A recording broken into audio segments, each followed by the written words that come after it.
అందరికీ నమస్కారం.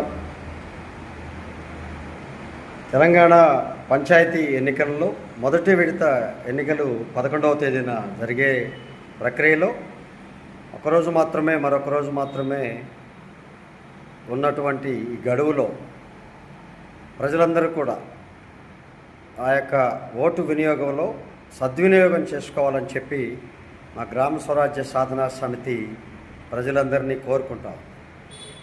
గ్రామాభివృద్ధిని కోరుకుంటూ గ్రామంలోని ప్రజల సంక్షేమం కోసం, మౌలిక వసతుల కల్పన కోసం పనిచేయగల సమర్థత కలిగిన వ్యక్తిని ఓటు వేసి గెలిపించుకోవడం ద్వారా మాత్రమే గ్రామం అభివృద్ధి చెందుతుంది.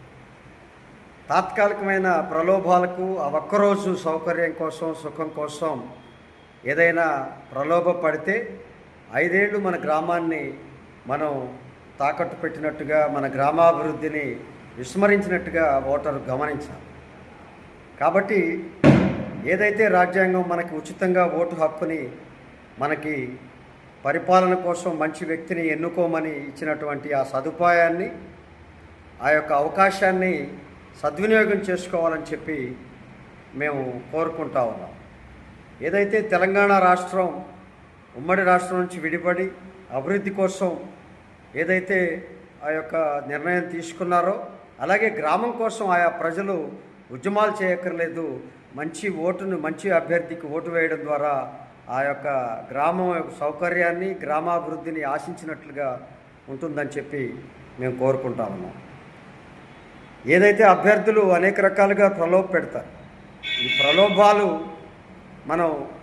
ప్రలోభాలకు గురి కాకుండా మన నిర్ణయాన్ని మనం స్పష్టంగా అమలు చేయడం ద్వారా గ్రామంలో ఉన్నటువంటి అన్ని వర్గాల ప్రజల యొక్క అభివృద్ధిని ఆశిస్తూ, దానికోసం అందరూ కూడా రేపు 11వ తేదీన జరిగేటువంటి గ్రామ పంచాయతీ ఎన్నికలలో అందరూ మంచి అభ్యర్థికి ఓటు వేసి ఆ యొక్క ఓటుని సద్వినియోగం చేసుకుంటూ గ్రామాభివృద్ధికి పనిచేసే వ్యక్తిని గెలిపిస్తారని చెప్పి ఆశిస్తూ, గ్రామ స్వరాజ్యం సాధించేందుకు దిశగా మంచి నిర్ణయం తీసుకుంటారని మా గ్రామ స్వరాజ్య సాధనా సమితి ఆశిస్తూ ఉంది, మిమ్మల్ని కోరుకుంటా ఉంది, మిమ్మల్ని ప్రార్థిస్తూ ఉంది. మంచి అభ్యర్థికి ఓటేద్దాం, గ్రామాభివృద్ధికి పాటుపడదాం.